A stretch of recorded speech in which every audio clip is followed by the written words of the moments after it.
Bom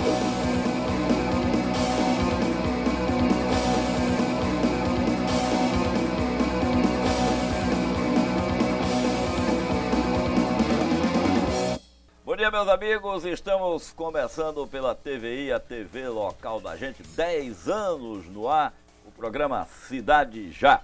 E hoje nós temos duas entrevistas interessantes aqui para abordar. Vamos falar sobre Libras, porque hoje a gente olhando aí o calendário das datas comemorativas, é Dia Mundial da Educação de Surdos. E por isso nós estamos trazendo aqui a Adnéa Pereira de Oliveira, que é especialista nessa linguagem dos sinais, né? E vamos trazer também, para falar de saúde, também o presidente da MURB, prefeito de Bicaraí, Lenildo Santana, que está aí na coordenação desse consórcio que é proposto pelo governo estadual, do consórcio da saúde. A gente vai conversar também com ele. Mas hoje é feriado em Ilhéus, não é? Dia 23. E por que é feriado em Ilhéus? Ilhéus tem 3 feriados de santos, né? Como vê a Igreja Católica, né? E hoje é dia de São Jorge, um dos patronos de Ilhéus, né?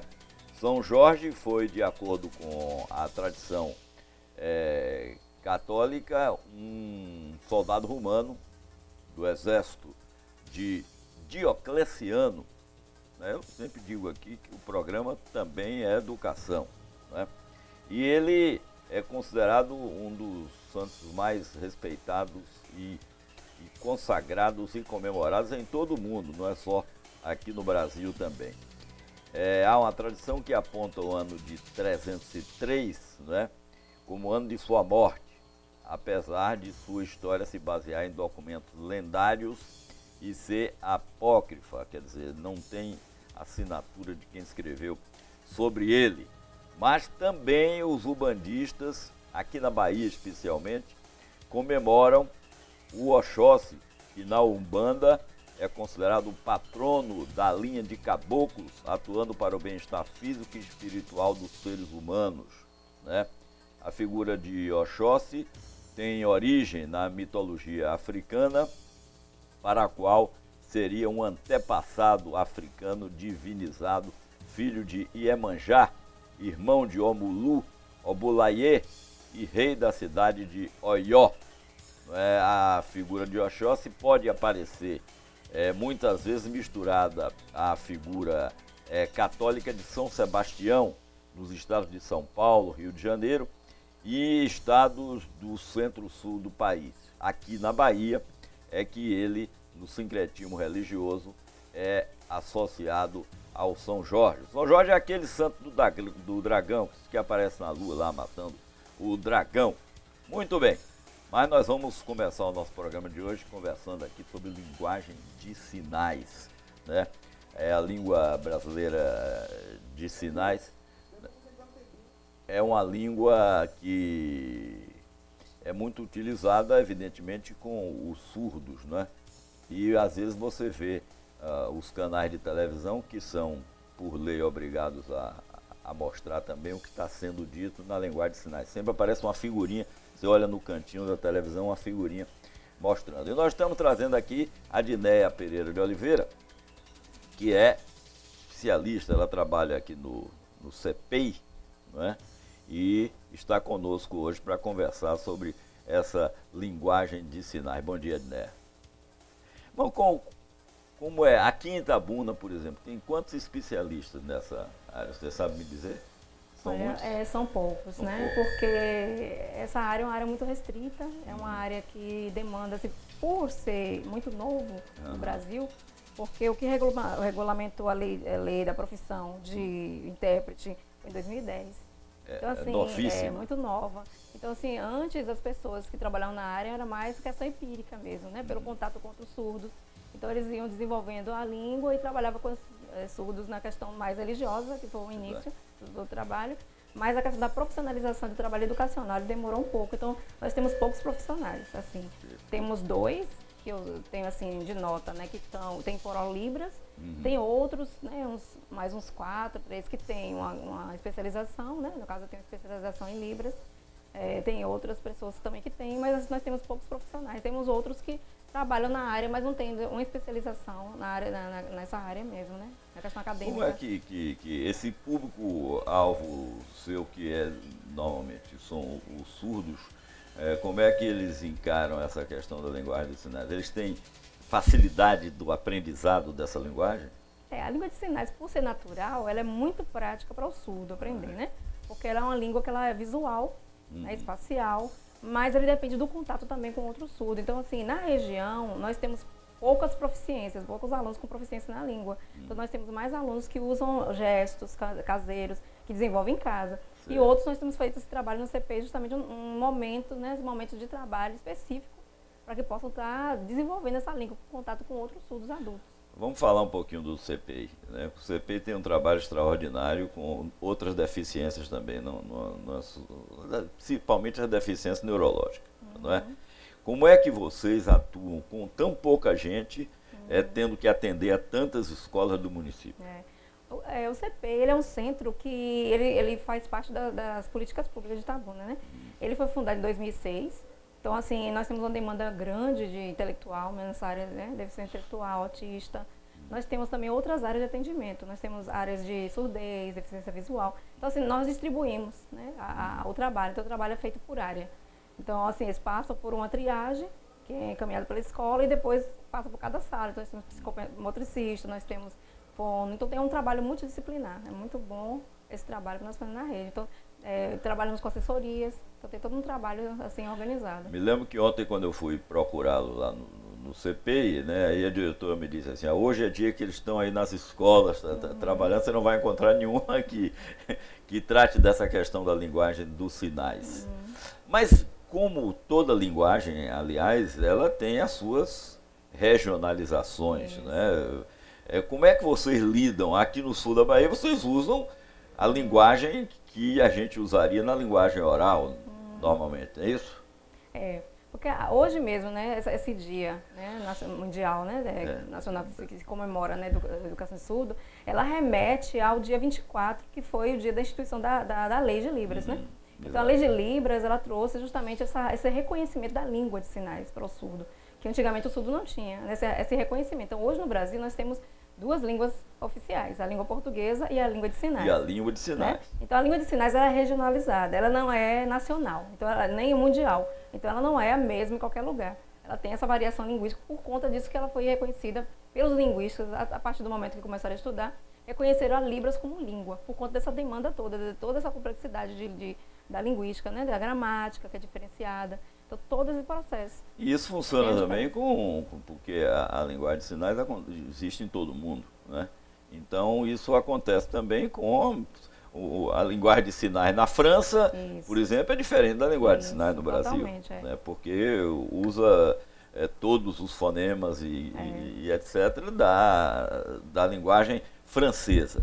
Mas me diga uma coisa, esse trabalho do CPI nas escolas, especificamente já quem está falando de educação de surdos, hoje, como é que funciona? Vocês têm dia certo para ir nas escolas? Como é que o CPI organiza isso? Dependendo da demanda, né? Esse ano nós estamos tendo uma demanda de assessoria, né? De um trabalho mais específico frente ao professor. Então, assim, como o professor, ele pela lei, né? A lei de inclusão, então ele precisa receber esse aluno na sala de aula. E como nós temos as salas multifuncionais nas escolas, mas não temos ainda profissionais que possam estar atendendo nas escolas para estar dando essa assessoria, né? Mais diretamente.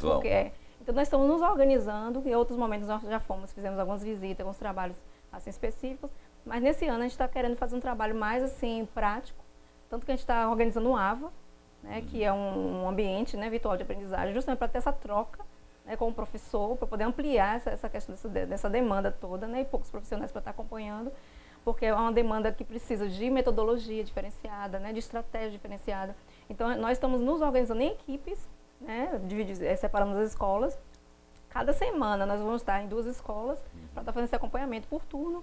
Né? Nós estamos preferindo ver a questão nos dias de AC, porque a escola, né, para não estar parando também suas atividades. E nós vamos estar trazendo para o professor essas novidades de trabalho, né? Esse consulto, de estar olhando, né, todo esse trabalho dele, estar trazendo alguma adequação. Então, nós estamos organizando os materiais para estar começando essa assessoria de uma forma mais específica, prática. Aliás, eu quero aqui transmitir um recado para a população. A população precisa conhecer melhor, né, o trabalho que se realiza. Às vezes a gente critica muito o prefeito da cidade, os prefeitos da cidade, que não dão bola para isso. Mas tem instituições como essa, como o CPEI, que foi criado em 2006, como disse aqui a Adné, que realiza um trabalho magnífico, que é esse trabalho de inclusão.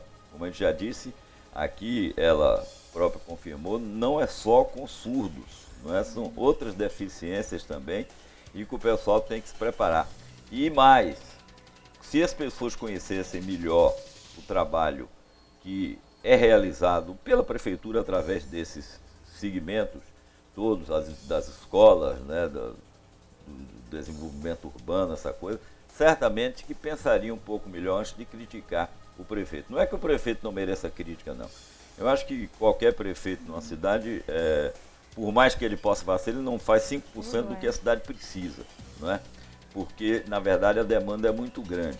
Mas é preciso que a população conheça esse tipo de trabalho. O CPEI, ele é aberto à visitação, se a população quiser conhecer como é o trabalho do CPEI. No caso, precisa procurar a direção para fazer um agendamento, né? Exatamente. Porque nós não trabalhamos na mesma formatação de escola. Certo. Os meninos são agendados por horário. Então, assim, em alguns casos não pode estar, né, adentrando na sala, porque autista principalmente, né? Mas pode se organizar com a instituição. Geralmente já recebemos estagiários, né? Muitas pessoas que vêm, né, assim, querendo conhecer mais profundamente o trabalho da gente vai estar agendando momentos e eles podem estar passando pelo centro. Você acha, né, que está havendo um crescimento na procura, inclusive, de professores que queiram se dedicar a isso? Porque esse é um trabalho também vocacionado, né? Não há dúvida. A questão do desejo de aprender, porque é língua, né? Então, toda uma língua você precisa ter um interesse, um estudo mais aprofundado.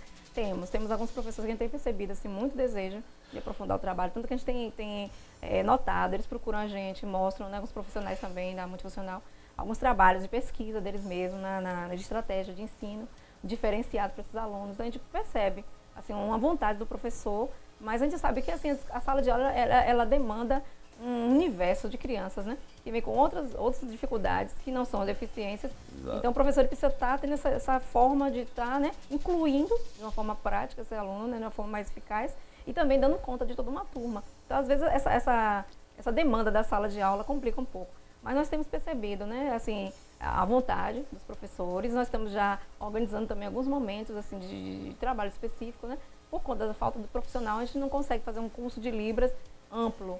Perfeito. Mas a gente está procurando, atendendo justamente nesse ambiente virtual de aprendizagem. A gente está com esse desejo, né, de que isso possa estar alcançando os professores de alguma maneira. Vocês levam quanto tempo para aprender essa linguagem? No caso, eu me vejo ainda aprendendo. Eu já tenho uns 9 anos trabalhando na área, né? Mas fiz especialização, né, na área também. Mas eu vejo assim, que como é uma língua, para mim, uma segunda língua, sempre eu estou em aprendizagem. Eu, praticamente, para início de conversa, para estar entendendo o aluno, eu demorei mais ou menos uns 3 anos, 2 anos e pouco, né? A questão da compreensão da língua. Porque ela tem toda uma formatação diferente. Porque você vai muito pelo visual. Então, ela é específica, ela não tem conjugação verbal, ela não tem gênero, né? Exato. Então, assim, toda essa organização gramatical que você usa com sua estrutura, sua fisionomia, são coisas que a gente precisa estar adquirindo. Então, a gente vai adquirindo aos poucos. O gestual também é importante, muito gestual, né? Corporal. O corporal, a expressão, muito interessante. A emoção na hora que tem que dar emoção. Isso, tudo isso. Outro dia eu vi uma apresentação de Libras por ocasião do hino nacional, não é? E a professora que estava presente, ela transmitiu foi um troço emocionante, porque ela transmitiu naqueles momentos mais simbólicos assim do hino, ela transmitiu realmente uma emoção que deixou a todos que estavam lá emocionados. Adné, eu quero parabenizar pelo trabalho de vocês. A gente sabe que não é um trabalho fácil, não é um trabalho fácil, é uma língua. Tem uma pergunta que eu queria fazer também. Como é que os surdos eles recebem esse tipo de aula? Há alguma resistência? Alguns, porque por eles viverem num ambiente totalmente oralizado, então às vezes eles não conseguem se compreender como surdo. Então ele passa toda a sua infância sem aprender, né? Sem conviver com o pai, conversando com ele na sua língua. Então cria alguns gestos, quando eles vão para outro ambiente, eles não conseguem compreender muito o outro. Então há no início uma resistência na questão da língua. Mas a gente vai ganhando, porque a gente tem um trabalho também como professor surdo, instrutor surdo adulto, que está conosco lá, que ele é concursado. Então, esse trabalho de identidade ajuda muito, né? Por conta desse surdo adulto que vai trazendo para ele essa possibilidade de uma língua. Então, a gente vai conseguindo, assim, aos poucos, com uma metodologia toda inicial.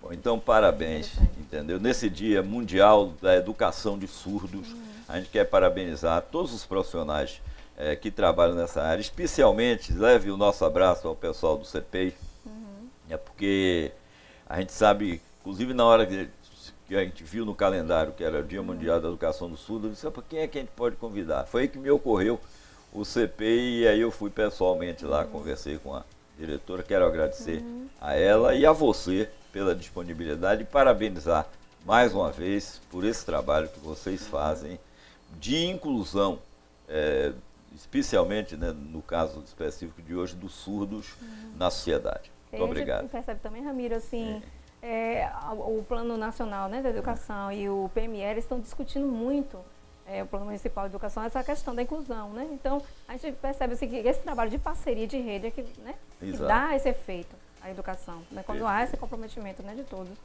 E vamos respeitar o professor, hein? Eu sou um fã do professor, né? Qual de nós que não passou pela mão de um professor na vida? Do cara mais rico lá em cima na pirâmide, a pessoa mais baixa que teve o mínimo de educação que não passou pelo professor. E a gente precisa respeitar o professor não só no dia dele, né? Não só no dia do professor, mas todos os dias do ano. E ano que vem tem 366 dias, que é ano bissexto. Então é mais um dia para a gente respeitar o professor. Obrigado, Adné Pereira de Oliveira, por ter contribuído com o nosso programa hoje. Obrigada. A gente volta já.